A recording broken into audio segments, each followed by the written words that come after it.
I think we've got a real twist. There aren't many podcasts doing what we're doing. There's very few doing odd history with dick jokes. In an odd way. Absolutely. You're right. In a silly way, definitely. We found our niche. We're doing stuff that's a little bit more tucked away in the annals of history. Indeed. The annals of history is where we want to be. Yeah, tucked right up in the annals of history. In the dusty old annals, yeah. Yeah, absolutely. Fusty. Have you heard the word fusty before? I love the word fusty. It's fun. Fusty's you have great heard word. it.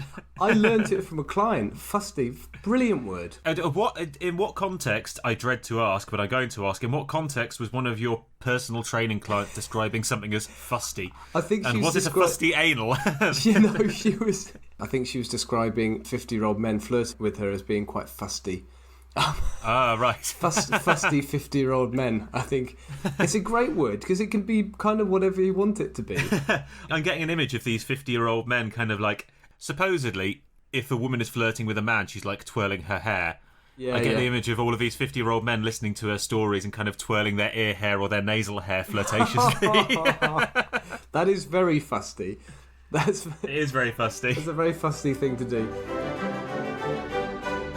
Hello and welcome to That Was Genius, the, as you can tell, adult humoured history podcast in which two friends on different sides of the world with lovely warm bottoms discuss history topics on a theme each week. The topic we decide a week in advance, so if you want to know what the topic is, you have to go back and listen to last week's episode. I'm only joking, we'll tell you in a second. We're not going to tell you have to guess. Give us more downloads. With download hordes. Yeah. All we want is your downloads. And your love, but mostly your downloads. We need to get the hit. Anyway, yes, we decide the topic the week in advance, but everything else that happens is a surprise. We know what we're going to talk about, but the other person doesn't. Hilarity and bum jokes ensue. And what is our topic this week, Tom, for those who can't be asked to go back and listen? The topic is treasure. That was a dramatic pause. Do you know why it was a dramatic pause? Because you cut out. So I just guessed. It was like when you go to catch a ball and then suddenly you realise you're staring at the sun. So you just kind of waggle your hands around, estimating the trajectory of the ball. And if you catch it, Well, you caught it. Well done, Tom. The topic is treasure. Very good. And a good topic as well. A topic that we can easily come back to because it's fun, isn't it? It's good fun talking about buried treasure and things. It is a lot of fun talking about buried treasure. I have this issue where we talk about a subject that's really wide open in that I get spoiled for choice and then I panic and I can't think of anything until the very last minute. So I actually really struggled this week, but because there were too many options, because I'm an idiot. Fair enough. Because you're an idiot, because you're an indecisive fool. Yes. How did you find it this week? I found it quite easy. And I've gone down a slightly different route, which is what I try to do. So I found another source. It's a very, very significant source when talking about hoards, so buried treasure that's discovered, because it gives us an idea of why people bury stuff. Excellent. It's often referred to when discussing treasure hoards, and I actually studied treasure hoards for a few different modules at university. It's a really good, fun topic. Well, I will probably, in that case, not surprise you with anything that I'm talking about today, but hey-ho, it's fun. I thought this was quite funny. We've had some rather abusing interactions with listeners. We have had some great comments this week. We've had some crackers. I like the French chap. Yes. Who is listening to a podcast to learn English. Yes. You couldn't really have chosen a better podcast to learn the subtle linguistic art of innuendo, could you? No. So welcome to you. God help anyone who's learning to speak English from these two fuckers. Quite apt, really, isn't it? I really hope, Giro, who wrote to us and said that, I really hope, for your sake, you're not learning this for some kind of job interview that you've got coming up. Because if you use some of the language we use in a professional environment, it's not going to go well for you, my little French friend. It's And also, I feel like we should apologise for all our references to the French in previous episodes. He obviously has only listened to one. For the record, I genuinely love France, and I very much enjoy France and French culture and French people. So I just also like doing silly impressions of them. I think it's fairly apt, really, that we have a French person learning English from us, because we learnt our awful French accents watching Allo Allo, didn't we? Which is another place where you can learn the subtle art of innuendos, which reminded me of the phrase, "You should be thankful that the RAF bummers are still farting for your freedom." From the policeman in Hello Hello. The policeman's the best one. "I was pissing by the door when I heard a couple of shots."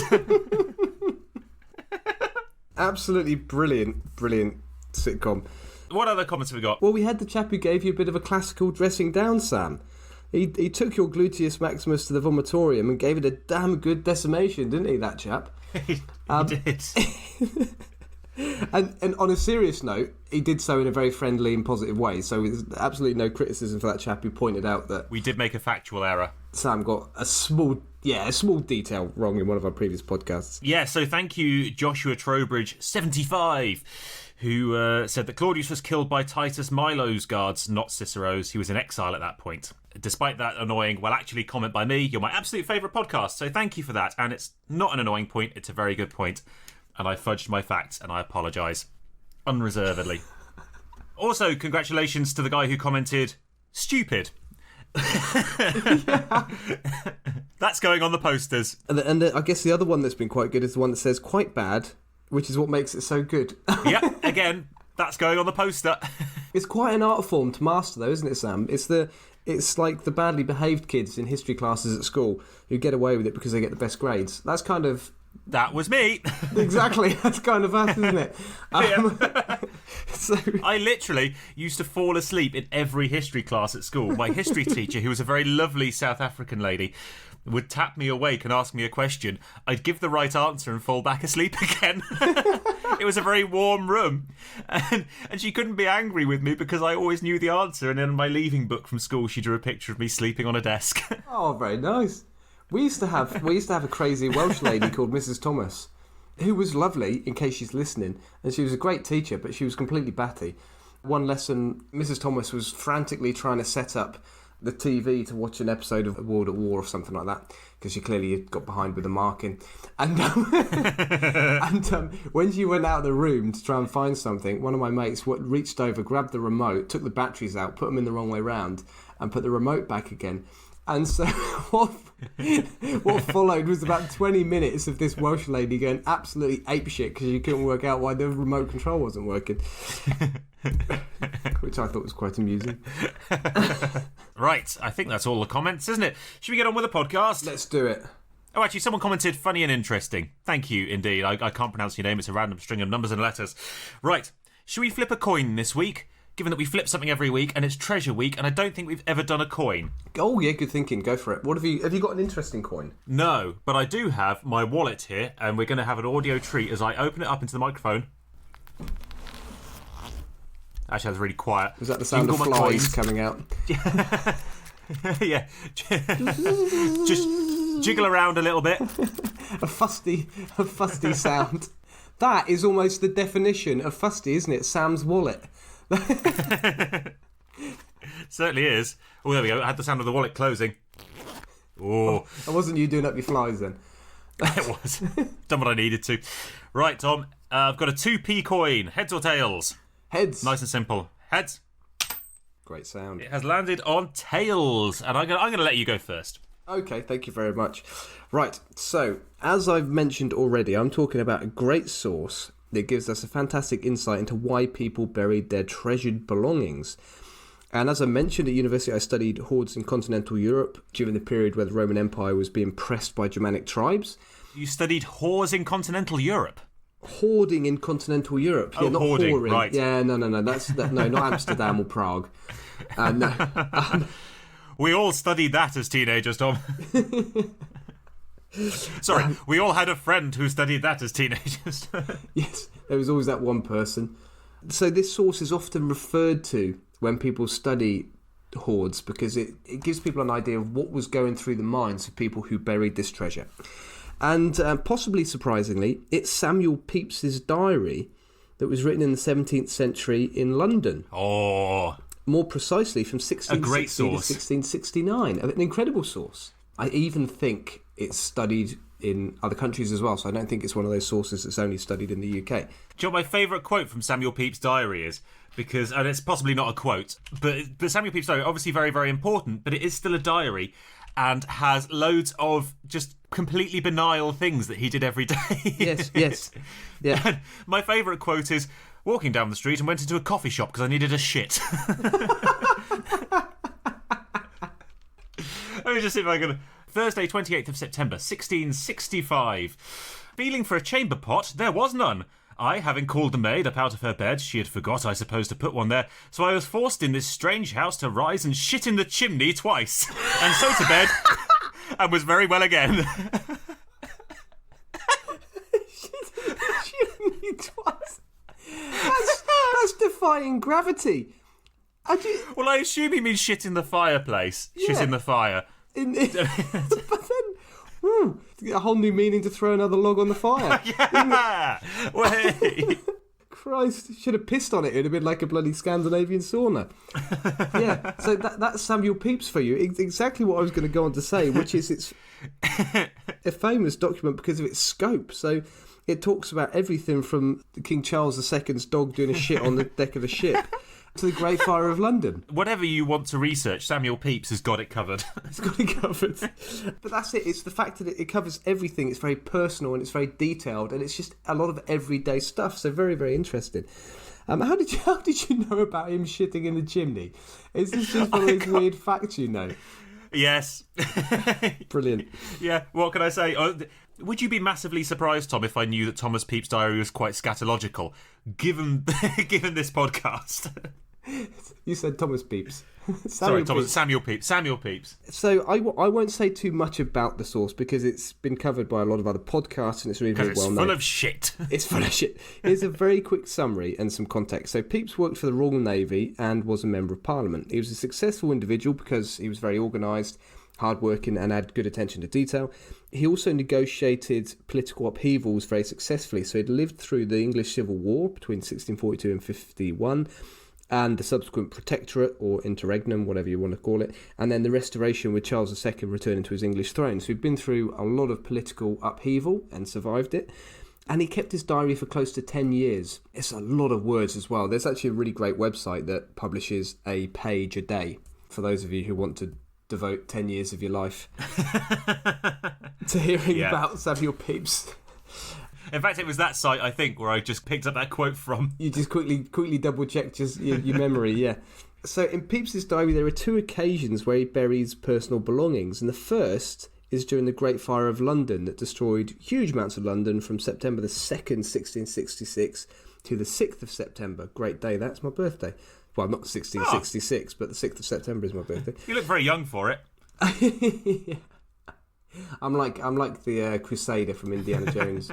Yeah, so tens of thousands of buildings were destroyed with the modern day monetary value in the billions of pounds, and something like 85 to 90% of the people of London lost their homes. So catastrophic. And it was at a similar time as the Great Plague. So really not a very good time to be alive if you didn't... No. You'd survived the Civil War, which was incredibly destructive, survived the bubonic plague, and then your house burns down. So yeah, not a great time to live, really. Yes, you chose poorly. Yeah. On the first day of the fire, Pepys just had a good look around, and at one point with a chap called Captain Cock, which for some reason I thought was worth referencing. Nothing funny here. Commander of many seamen. Very good. I thought it sounded a little bit like a role in a university rugby team's drinking game, you know. It does. Yes, it does. Hugo, you're Captain Cock today for throwing a missed pass that got intercepted. I'm Captain Cock. Oh, and George, you have to wear the mitre of Archbishop of Banterbury for your wizard japes today in the showers. Yeah. Being Captain Cock doesn't sound like a fun job. That's not the job you want, is it? In a rugby team, no. No. Captain of the Cocks. Which is there's usually 15 of them in a rugby team for Americans. And Captain Cock has to raise every single one of their masts behind the bike shed. Pepys was so dismayed by the fire in these first couple of days that he couldn't actually bring himself to discuss the sale of his closet to a friend. That's how drastic this event was. Wow. I know, and he did need to get rid of that closet, but he just couldn't bring himself to discuss it. with someone. He'd literally filled it with shit, for want of a chamber pot. Like, I took 5 shits in that closet. I can't bear to let it go. Thank Christ this fire. Because I didn't have the time to clear it out before the chap arrived to look at my closet. Chambermaid, I've got a job for you today. Could you clear my closet? I had 2 jobs in the fire last night.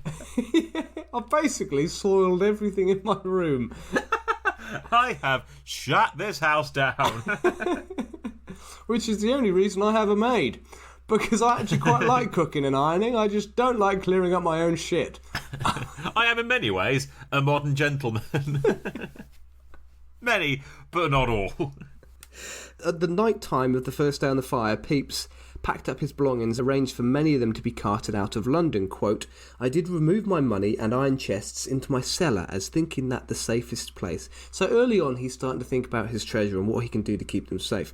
On the 4th of September, the fire is still out of control and Peyps continues to describe the chaos in London as people try to save their belongings and other people in safer suburbs are inundated with requests to keep other people's belongings. Peyps himself has some belongings at a friend's house and some held in a barge at Deptford. And, quote, Sir W. Batten, not knowing how to remove his wine, did dig a pit in the garden and laid it in there, and I took the opportunity of laying all the papers of my office that I could not otherwise dispose of. And in the evening Sir W. Penn and I did dig another and put our wine in it, and I my Parmesan cheese as well as my wine and some other things. So there you have it. His most treasured belongings. Yes, cheese and wine. Cheese and what wine. A cultured man. To our lovely listener, Giraud, who's learning English now, he's just nodding along sagely to that. As a Frenchman, he concurs, I'm sure, that there is nothing, more valuable worth saving more in a fire than your cheese and wine. Cheese and your wine. Excellent. It is quite interesting, though, isn't it? Presumably his other more obvious valuables had been sent off already. And he just had a few little things that he thought, well, actually, shit, that Parmesan's pretty damn expensive. I mean, to be fair, a wheel of Parmesan. My collection of wines is pretty expensive. Yeah, absolutely. And at the time as well, I think it was quite a delicacy. Yeah. Unfortunately, we don't have any record in the diary of Peyps returning to find his cheese and wine. Presumably he did, but, we don't actually know for sure. But the question is obviously, why did Peyps bury the cheese? And I think he was probably awfully fond of campfires. That is a question fondue. You never thought you'd ask, right? That could be a dissertation title, couldn't it? Why did Peyps bury his cheese? Also a dissertation title and also a children's book. It could be both, couldn't it? Yes. Can you spot Samuel Pepys' cheese, children? Is it under the shit? It'll be yes! It'll be one of those where at the end of the book it says, as a bonus, you can go back through this book and see how many turds you can find. There's 3 in the shower, 2 in the fire, and 1 on a barge in Deptford. I'm afraid, Mr. Peyps, the barge is overloading with all your turds.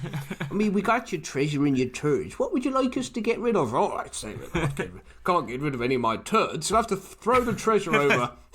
My dear boy, they're one and the same. Throw the plates over into the river. We can't possibly get rid of any of my turds. Here's a plan. How about we put the turds on the plates? I'm afraid it doesn't solve the problem of the weight, sir. It still weighs the same. Oh, dear. Anyway. But yes, a big fan of fondue, yes. Yeah, probably a big fan of Soily Fondue. But, yeah, let's not say that again. That's a great prog rock album, by the way. Soily Fondue. Soily Fondue by Samuel Pepys' Buried Cheese. Soily Fondue sounds like a jazz musician. It does, doesn't it? And on the cello, we've got Soily Fondue. Soily Fondue's flute solo. Yes. The Soily Fondue Brass Quartet. So there you go. That was, so Soily Fondue.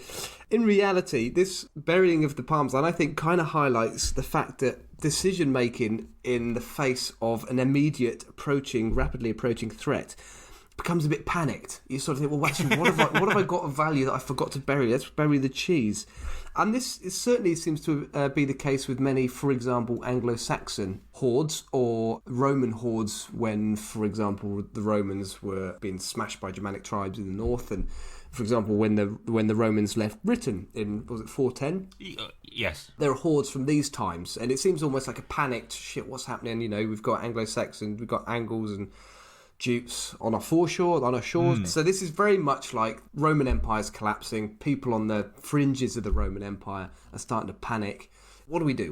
Let's just bury stuff and hopefully come back later and find it. So why do you think it is, Tom, that in all of these ancient treasure hoards, we never find a cheese? I know. Well, that's the thing.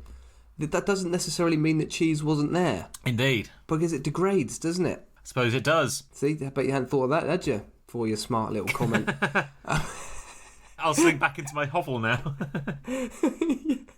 It'd be great cheese, though, wouldn't it? I mean, imagine a Parmesan from 1667. 2,000-year Parmesan. 400-year Parmesan, yeah. Was it umagi? Is it umagi, that sort of special flavour that... Umami. The second burial belongings was in 1667 during the Second Anglo-Dutch War, which was a war fought as the two empires, the Dutch and the British Empire, were jostling for dominance at sea to protect their military and commercial interests. More specifically, after the Dutch Navy had sailed up the Thames as far as Gravesend, which is very much part of Greater London now, and had captured the Royal Navy's flagship. After this event, a Dutch invasion seemed very real. The incident was also a major catastrophe for the Royal Navy, and so Peyps, who worked for the Royal Navy, was very concerned that he would potentially come under attack from the Dutch, but also would come under attack from domestic rivals. So he talks about this on the 12th of June 1667, quote, "So God help us, and God knows what disorders we may fall into, and whether any violence on this office, or perhaps some severity on our persons, as being reckoned by the silly people, or perhaps may, by policy of the state, be thought fit to be condemned by the King and Duke of York, and so put to trouble, though, God knows, I have in my own person done my full duty, I am sure." So he's sort of not sure about he's a bit where nervous. the threat's going to come from. Yeah. He's nervous. On the plus side, he's shitting himself. Yeah, I said, literally, I was just about to say the same thing. Every cloud has a silver lining if you're Samuel Peyps. And you like a poo. Samuel Poops. Nice. That's what you did there. After the It's a thinker. after the Great Fire of London, that would have been really troublesome for him, wouldn't it? Because there would have been no coffee shops for him to pop into for a poo. No, well, absolutely, yeah. Fortunately, plenty of fires to bend over. Brilliant. So he sends. Imagine the fondue. Yeah. The Soily Fondue. So he sends his values off with his sister and father. Now, this is very, very funny, I think. 10th of October 1667, after things have settled down a bit, Samuel Peyps goes to find where his treasure has been buried. Quote, now this is a very abbreviated quote. It's quite a long passage. It's very amusing, but I've abbreviated it quite significantly. Quote, "My father and I, with a dark lantern, into the garden with my wife, and there went about our great work to dig up my gold. But Lord, what a toss I was for some time in, that they could not justly tell where it was. But good God, to see how sillily they did it. Not half a foot underground, and in the sight of the world from 100 places.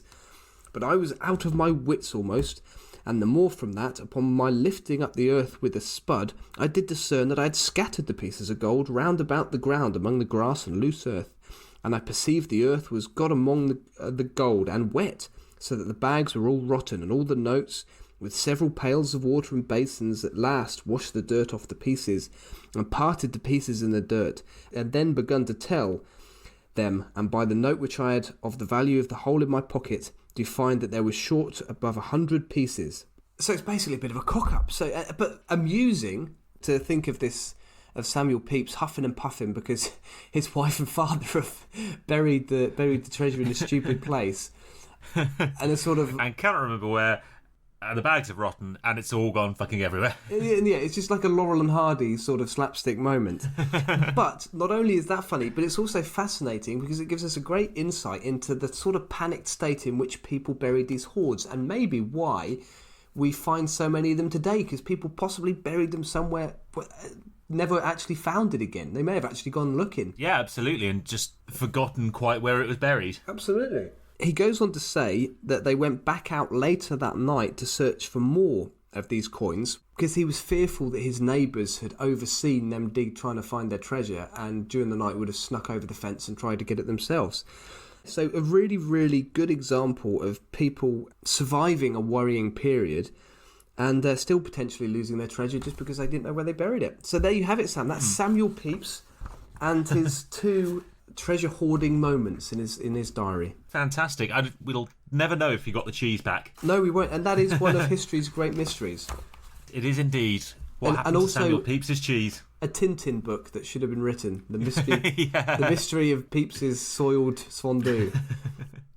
What I particularly like with that last story is the image of Samuel Pepys kind of scratching his head 100 coins short after finding everything in the garden, and his wife and his dad behind him going, "Oh, what could have happened to that money whilst enjoying fine new coats?" He turns around and goes, "Dave, are those new shoes?" He's like, "No, I've had these years. They're very nice shoes, Dave. Good, worth almost. Oof. I'd say that's probably about 50 pieces of gold for something like that."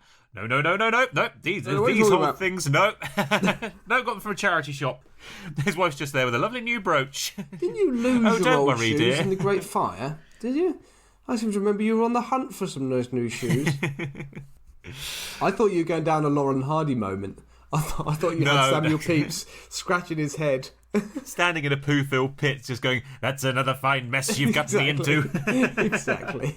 Turning around quickly with the spade over his shoulder and hitting his wife in the head. And then turning back the other way when he hears her scream and whacking his father in the head. And his father gets angry and just puts a giant wheel of cheese on his head, and his head pops through out the other side. Boing! Samuel Pepys drops his spade and goes to pick it up, and his trousers fall down. Oh, fantastic. Well, that's very interesting. And it is fascinating to see how people who consider themselves very sensible do slightly silly things in the heat of the moment. Yes, and it's not even in the heat of the moment, it's over the course of several days. He does a lot of silly things, Samuel Pepys. I mean, he's also... He does. I mean, he's shit in a chimney, for a start. I know, and he's constantly having affairs, and he's constantly fondling maids and going after girls at church. And then sort of a couple of days later apologising in his diary because he was such an awful fiend. And then he does it a couple of weeks later. Yes, that is standard behaviour, though, isn't it, for that kind of person? Yes, yeah. I'm a terrible person. I'll never do that again. Oh, yes. Yeah, exactly, yeah. He's a bit of a twit, Samuel Pepys. He's a bit of a lad. Bit of a lad. Captain Cock. Fucking maids and digging with spades. That's Samuel Pepys. Why is he turned into a northerner? I have no idea. As I said, it's a kind of a Bernard Manning working club comedian, hasn't he? Hey, I took a shit the other day so big. My mother-in-law. I was about to say, you'll never guess what my mother-in-law did with my treasure. Hey? Beautiful. Well, Tom. Well. For my topic today, I'm going to be honest, it's not the most unknown or silly thing that I've ever spoken about on this podcast. In fact, it's actually a pretty well-known story if you're kind of into art or archaeology. But the story behind it is so bloody interesting, and actually I think the story behind it is relatively unknown, that I thought I'd talk about it anyway. So I'm going to. Today, Tom, I'm going to talk about the Bactrian Horde. Now, you've done a couple of treasure modules, so I think you probably know a little bit about this, don't you? I have heard the name, Bactrian Horde, but I'm still going to get a lot of value out of listening to this, Sam, because I don't, off the top of my head, I can't tell you anything about it. Good. Well, I do have an honourable mention first, because I was going to do treasure ships and buried treasure and pirates, but most of them have been done to death, and the stories... buried treasure and pirates. Presumably What's wrong with that? No, because you said it quite quickly, so it sounded like they were burying treasure and pirates. Oh, I see. I just imagine going on an archaeological dig or metal detecting, and we've got something here, and you start digging. There's a bit of a hat, and as you dig a bit more, his head pops out and goes, "Arr! I've been here for 400 years. Finally, someone's come and dug me up. When I buried me treasure, I slipped and fell under me own chest. I've been here for donkey's years, living off pieces of eaten parrots." It's very difficult to shiver your timbers when you're surrounded by soil. And if there's one thing I like doing, it's shivering me timbers. That is my thing. Insert comma. I looked at buried treasure ships and buried treasure, comma, and pirates. Thank you. That's better. But they've all been kind of done to death, and the stories are all quite similar. If you do want some good ones to check out, I'm going to give an honourable mention to a Morrow Pargo, who was a famous Spanish pirate who lost his treasure. He is actually a pretty interesting one. His real name was Amaro Rodriguez Felipe y Tejera Majado. Ooh, That's well a mouthful. done. Which is it's very much harder to say than Pargo. I can see why his nickname took off. Pargo is actually a kind of slippery fish in Spanish, which is either his nickname because he was very good at evading his attackers and slipping through their fingers, or because he looked like a fish. Because he had Those are gills. the two options. Yeah. He was like Kevin Costner from Waterworld. Gills and very lovely shimmery scales. Yeah, and no What legs. a catch. Just a tail. Yeah, and no genitalia as such, just a catch-all cloaca. I thought that was a musical instrument. Yeah. Depends how you play it, Tom. Depends how you blow the fish. That's what Soily Fondue plays, isn't it? Soily Fondue on the cloaca. That's definitely a show you want to go and see if you're ever in Bangkok. Yes. Pargo was a great Spanish corsair. He's probably the most famous Spanish pirate, and he actually battled Blackbeard. The two of them had a cannon-fueled Barney on the high seas. Had a beard off. Had a beard. Well, they charged at each other with their beards. They're interlocking follicles. Someone's going to end up with a terrible carpet burn on his cheek. Elks on heat, they were. They were rotting away.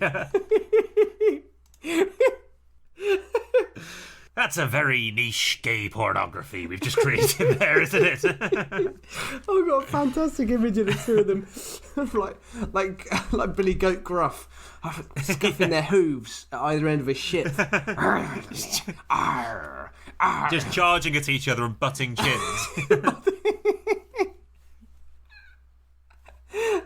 Brilliant. So this guy made a fortune on the high seas raiding British and Dutch ships, and he used the money that he made to buy vineyards. And what he would do is he would sail out to Cuba with his own wine and brandy and his own fleet of ships, sell his stock, make a fortune, and then sail back, blowing the absolute shit out of anything he found along the way, making even more money. Is there a connection here between him having lots of alcohol on board and then becoming very, very violent when the alcohol's disappeared? No. No, absolutely not. It's not withdrawal. He's not an alcoholic. Who can say? Who can say? Yeah, that's a very good point. I hadn't considered that. Although you'd think that by the time he got to Cuba, he probably wouldn't have anything left to sell. That's true. Yeah, that's true. Juan for me, Juan for Cuba. Very good. So, yes, when he died, he left a note in his will saying that there was a chest of his greatest treasures, silk, gold, pearls and the like, and there was a catalogue of this all wrapped in a book in parchment with the letter D on it. And this book, despite being written about in his will, was never found, and neither was the treasure, although it's long been rumoured to be hidden in a cave somewhere in Tenerife or under the floorboards of one of his many villas dotted around the world, most of which have now been comprehensively sacked by treasure hunters. Either way, when he was buried, this is pretty badass, it was in a tomb marked with a winking skull and crossbones. Ooh. Which I thought was great. That's solid pirating. And a few years ago, he was exhumed, Tom. His grave was cracked open. Just pointing out that biologically it's impossible for a skull to wink. Yeah, well, artistic Fucking license. He was a fucking idiot, though, wasn't he? He was a superb pirate and not a very good anatomist. Yeah, exactly. Very good at wine, very good at brandy, not so good at surgery. Good at beard rutting. He had a moustache like pure Velcro. So he was exhumed, Tom, and this is really interesting and rather silly. Why do you think that Pargo was dug up out of the ground? Oh, I don't know. I'm trying to think up a silly answer, but no, none of them are coming to mind. I don't think you'll come up with an answer as stupid and morally dubious as the true story behind this. It was done by proper archaeologists from the Independent University of Madrid, but he was dug up, Tom, as a PR stunt paid for by video games company Ubisoft to coincide and mark the release of Assassin's Creed 4 Black Flag. Wow. Yeah, that is pretty unethical, isn't it? Yeah, isn't it just? I mean, the guy was a pirate, but that's still fairly unethical. He was a pirate. So, yeah, I mean, it's not completely irrelevant. It's not like they're just digging up children who died in the plague. Talking of, did you see, this was in the news maybe a couple of weeks ago. And you know when they dig up these bodies, they like to do the face reconstructions so that we can see what the person was like. Is this the really shit-looking medieval guy? It was with a tiny face yeah, and a giant exactly head. It was. It looked like that is. It was the most looked like hilarious Augustus face. What it looked like is. Do you remember a few more years ago, there was that very, very ancient painting of Jesus in a church somewhere in Spain that a little old lady very kindly decided to restore despite having no artistic talent whatsoever. Yeah. And she just made a guy with a giant moon face and a giant moon head and a tiny little guy in the middle. And he looks exactly like her shitty reconstruction of Jesus. It was like that crossed with Bob Hoskins, wasn't it? Yeah. He was not an attractive man. It was just a very, very small face. It had his eyes, nose, and mouth were very close together. It was like someone had drawn a smiley face on a beach ball. It was the sort of guy that wouldn't do very well at Stalingrad because the assassins would get him quite quickly. His head was so big. You know? Yes, quite an easy target. Yes. Yeah, like a zeppelin wandering around. It looked a little bit like. What's that cartoon? Looked like Hey Arnold. That's exactly what I was going to say. That's exactly what I was looking for. It looked a little bit like Hey Arnold. Brilliant. Anyway, yes, so that is the very brief honourable mention for Pargo. And I was going to do Pirates and Treasure until I kind of learned the backstory of the Bactrian Horde, which I just thought was so amazing and sort of heartwarming that I had to talk about it today, because it's a treasure that was found, lost, found again, and survived about 30 years of absolute hell hidden right under the noses of a regime that would almost certainly have destroyed it if it hadn't been hidden by a communist with an unusual respect for art. Good work. Yeah, so it's a really kind of nice and strange story. Now, I know traditionally in communism, everything is supposed to be for everyone, but it is amazing how often the most precious and lavish treasures in communist regimes end up as the private desk ornaments of supposedly the most pious Leninists. Yeah, absolutely. Or, isn't the classic one that the Chinese politicians with rather expensive watches? Yeah, finding valuable art and then keeping it for the people is fairly rare in communism. Yep. It has to be said. Of course, this lavish Tsarist jewelry is property of every good Soviet citizen, and so I must do my communist duty by keeping it safe right around my neck, or occasionally in my desk drawer along with the collection of the people's favourite Fabergé eggs. Of course, fortunately, these days, the current Russian leadership would never take state treasures and hoard them for their own personal use. No. And with that, goodbye to our 37 Russian listeners who will no longer be able to access this podcast. It's been a pleasure, and I'm sorry. Do svidaniya. Or attempt to influence the next American general election via our podcast. Yes, or British general election via our podcast. Allegedly, yes, yeah. Yes, Tom. So today we are heading to Afghanistan and the year 1978. Greek-Soviet archaeologist Victor Sariandini is digging around in a place called Jowzjan, which is right in the northern tip of Afghanistan on the border with Turkmenistan. Jowzjan. Don't make me say it again. I struggled to pronounce it the first time. Jowzjan sounds like the sort of scummy deposits that you find in a fat man's double chin. Oh, Jesus, man, really? Jowly jam. Oh.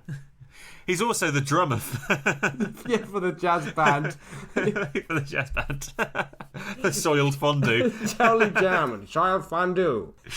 Anyway, now this guy lived and breathed Bronze Age archaeology and discovered some of the greatest treasures in Central Asia, including, for example, the oldest known temple for the religion that would become Zoroastrianism. Oh, yeah. Freddie Mercury. Predated... Absolutely, yeah. Freddie Mercury was a Zoroastrian. This temple predated Zoroaster himself by 1,000 years, so really, really, really far back. He discovered whole cities, whole civilizations dating back to the 25th century BC. Wow. Really, really kind of prolific and very, very good archaeologist. Anyway, in 1978, he was digging at a site called Tiliatepe, or Golden Hill, appropriately named, it turns out, and came across 6 undisturbed tombs. And in these tombs was a treasure almost unlike any other. Over 20,000 gold and silver coins, jewellery, crowns, trinkets, all dating back to around the 1st century BC to the 1st century AD. nearly 2,000 years that have been stuck in the ground. And it is a fantastic collection. The craftsmanship is it's astonishing. I'll try and put some photos on social media, because if you like gold, it really is just like next level. It is beautiful. I mean, it's a little bit gaudy for my tastes, but if you're a footballer listening, you'll love it. The burials are believed to be of a Scythian or Parthian royal family. Now, these were two empires that were kind of contemporaneous with the Romans, but the treasure comes from everywhere, literally all over the world. There are depictions of Greek gods, there are coins from as far away as Gaul showing the Roman Emperor Tiberius. Bear in mind this is Afghanistan, so these coins have come a hell of a long way. Yeah. There's references to cities in some of this treasure thousands of kilometres away on the Bosphorus Sea. There's ivory from India, there's Chinese bronzes. It really is an amazing cultural mishmash. Interestingly as well, some of the coins, some of the treasures, are forgeries in gold of less valuable versions. So they've picked up some Roman coins or some Greek coinage, thought that's not nearly treasury enough for us, and they've remade it, they've forged it in gold. Nice. So there's some absolutely amazing stuff in there. But actually, what was in the hoard is kind of the least interesting part, because it's what happens next that's just a brilliant story. Just after its discovery in 1979, the Soviet-Afghan War began, and would last for about the next 10 years. And if there's one thing you know about wars, it's that they are very, very bad news if you happen to be a treasure made of gold. Historically, treasure doesn't do well in wars. It's one of the reasons people hide it. Yeah. So the hoard was originally stored in the Afghan National Museum in Kabul, but that was repeatedly looted as Afghanistan descended into chaos. And after one such attack, the treasures went missing.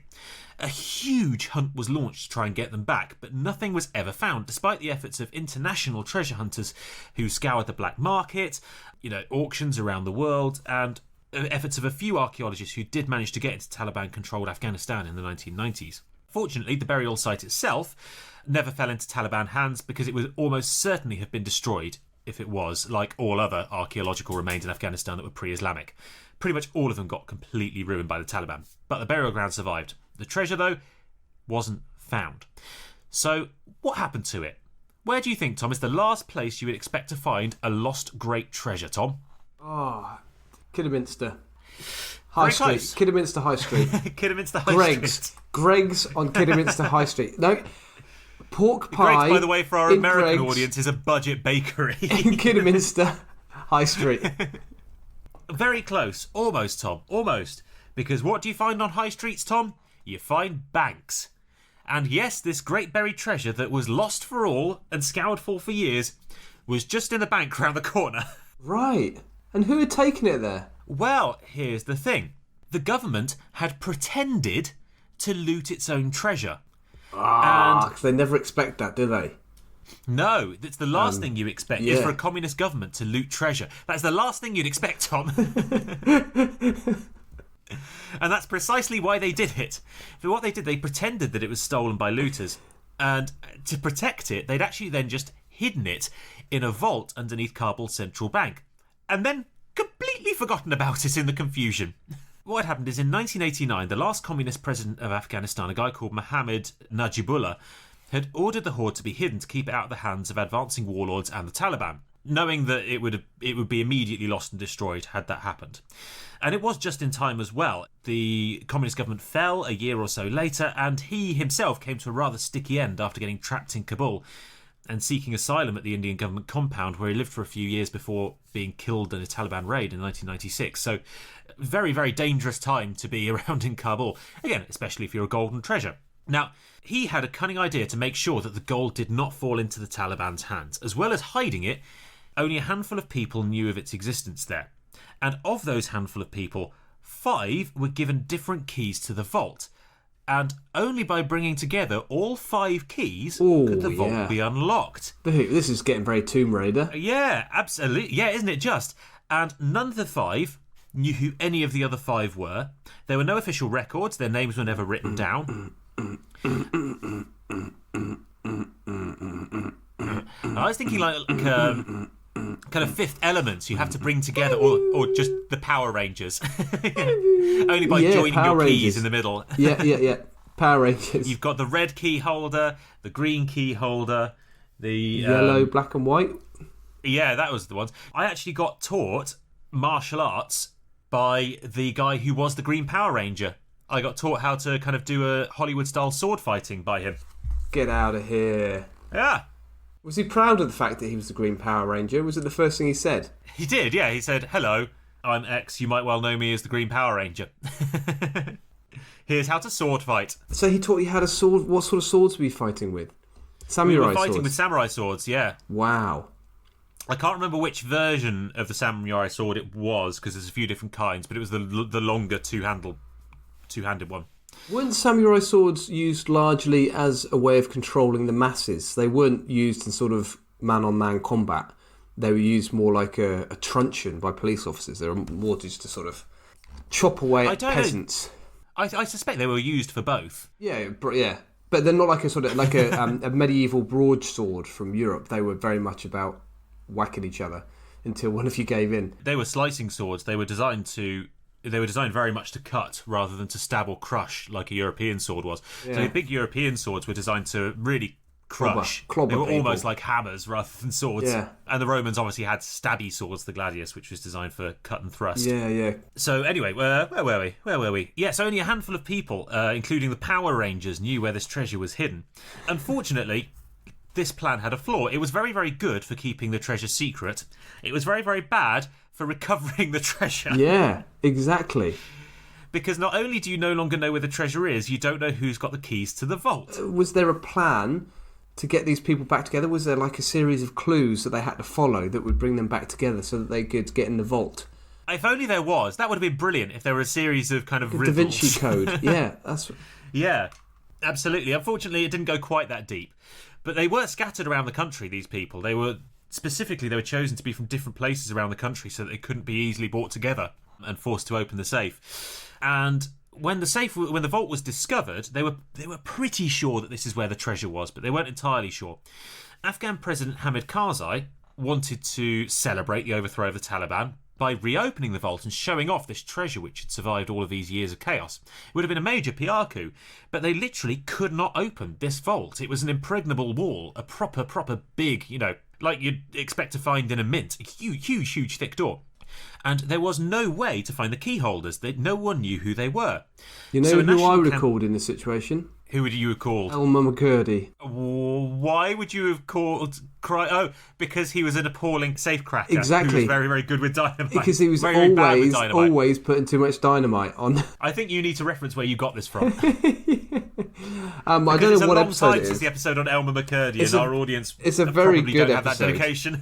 It's a very good episode about a useless American outlaw called Elmer McCurdy, who ended up being a grotesque statue in the back of a circus ride. Yeah, he was killed in a police shootout, wasn't he? He was an appallingly shit criminal who was killed in a police shootout, embalmed, stolen by a circus freak show. What episode was it? A bit heavy on the dynamite, America Week, which is episode 21. There you go. Episode 21. Well worth a That's listen. more than half our life ago. Yes. Yeah, so do go check that episode out. It's a great episode. Anyway, a national campaign was launched to find these 5 key holders, known as the Tawadars, and unite them, like the Power Rangers or like in Fifth Element, to get this safe open. In the meantime, Hamid Karzai launched a high court battle to get permission to literally blow the safe doors off Elmer McCurdy, quite probably destroying the Horde in the process, but he was willing to go through with potentially destroying the Horde to get his hands on it. Fortunately, yeah. Oh, that was me clicking my knuckles, sorry. Oh, I thought it was a slow clap for Hamid Karzai. Slow hand clap for a good idea, yeah. Slowly, one by one, the key holders did come forward over the course of a number of years. They had somehow all managed to survive the Taliban. Presumably, though, they'd spent the last few years trying to root around in their man drawer to find the key, alongside all the other odd keys and phone chargers. Just like come back with a huge hoard, just turn up in Kabul with a huge hoard of random keys for I don't know which one it is. It's one of these keys. Yeah. It's a shed from a house I lived in 10 years ago. This is a key to a 1979 Austin Maxi. This is the key to... This is the key to my heart. And so, shortly before the vault was due to be blown up, the 5 key holders were united alongside the man who'd originally discovered the treasure, Victor Sarianidi. Why did I make myself say that again? And it was very ceremoniously opened. The vault doors swung open slowly, and the entire lot was indeed inside the safe. All 22,000 artefacts had survived, and was still safe and in one piece. And an agreement was reached with the French to catalogue and store the finds. It's always risky letting a European country get their hands on your archaeological treasures. Get marbled. But the French were very honourable about the entire thing. And the treasures were taken on a world tour whilst a new museum was being built for them. So millions of people got to enjoy these fantastic golden artefacts that managed to survive the Taliban, Soviet-Afghan war, and 30 years of absolute horror by largely being hidden exactly where you'd expect to find treasure. Yeah, in a bank just round the corner. That's brilliant. Yeah. And so is there any idea why the Bactrian Horde was placed in the ground in the first place? Oh, it was in a tomb, wasn't it? Yes, it was a burial hoard for a local royal family. But obviously, Afghanistan being on the Silk Road, yes, and the Silk Road didn't really exist by the 1st century AD in the way that we know it, but it was still a very important trading route. And the Parthians and the Scythians, these two empires, were very much influenced by Alexander the Great because he'd swept through in the 3rd, 4th century BC. And so they were very keen on Greek culture. They still followed a lot of the Greek gods, but at the same time, on Instagram, yeah, loved their stories, kept on slipping into their DMs. Just imagine an Aphrodite repeatedly putting up pictures of her ass. Absolutely, yeah. In yoga pants. Pictures of herself with just kind of little stars over her nipples, and you had to pay $5 a month if you wanted to see the full show. This is on Instagram, is it? Well, yeah, I think so. I don't know where you would find such sites, but if I came across one, I'd certainly avoid Report it. Yeah. This is horribly inappropriate. Horribly inappropriate. Darling, why? I went on the history on your phone, and you seem to be looking at a lot of rather dirty research, darling. Research. Love the Greek goddesses. Yes. Anyway, that is the story of the Bactrian Horde, Tom. Fascinating. Can I give another shout out? You can, yeah. To someone who I think we can put in our Hall of Fame, our top bloke Hall of Fame. Go on then. You reminded me of this chap, and it's Khalid al-Assad, the Syrian archaeologist who was the head of antiquities in Palmyra. He was beheaded by ISIS because he refused. It was something to do with refusing to help them loot the museum or something. Yes, absolutely. He wouldn't open up the museum at. It was at Palmyra, wasn't it? Yes, yeah. He was killed by them for trying to protect the ruins. Yes, absolutely. Top bloke. Shout out for that guy. Top bloke. Khalid al-Assad, top bloke. Yeah, I went to Syria before the Civil War. It's absolutely beautiful, and like the archaeology there was just astonishing. It's my favourite country. It was my favourite country in the world. It's such a shame what's happened there. Anyway, a sad note to end the podcast on, but yeah, he definitely deserves a top bloke award. Excellent. Well, what a thoroughly enjoyable podcast that was to record. Yeah. Very I think good. So. Did we already decide what we were going to do next week? Were we going to jump onto archaic laws? Archaic laws we were going to try. Let's give that a go. I think it might be more tricky than we initially think, but we'll go for archaic laws. If it turns out to be really tricky, then we apologise if it's not archaic laws. Yeah, or it's just not very funny. Yeah, yeah, or it's shit. Yeah. Or both. Well, thank you so much for joining us, everyone. Hope you've enjoyed this episode as much as we have. If you have, please do tell your friends about us. Leave us a review. That would really help on your podcasting app of choice. Post us on social media. And we will see you again next week. I'll tell you where our social media is. It's that_was_genius on Twitter, at That Was Genius Podcast on Facebook, and at That Was Genius on Instagram. Right, that's it from us. Tom, go to bed. I'm going to put some clothes on because it's nearly time for me to go to work. And it's winter. And it's winter, and it's cold, and I'm in the garden burying my cheese. Say goodbye, Tom. Soiling your cheese in the garden. All right. Goodbye, listeners. Thank you. Bye, everyone. Bye. And to play us out, here's the soiled fondue with...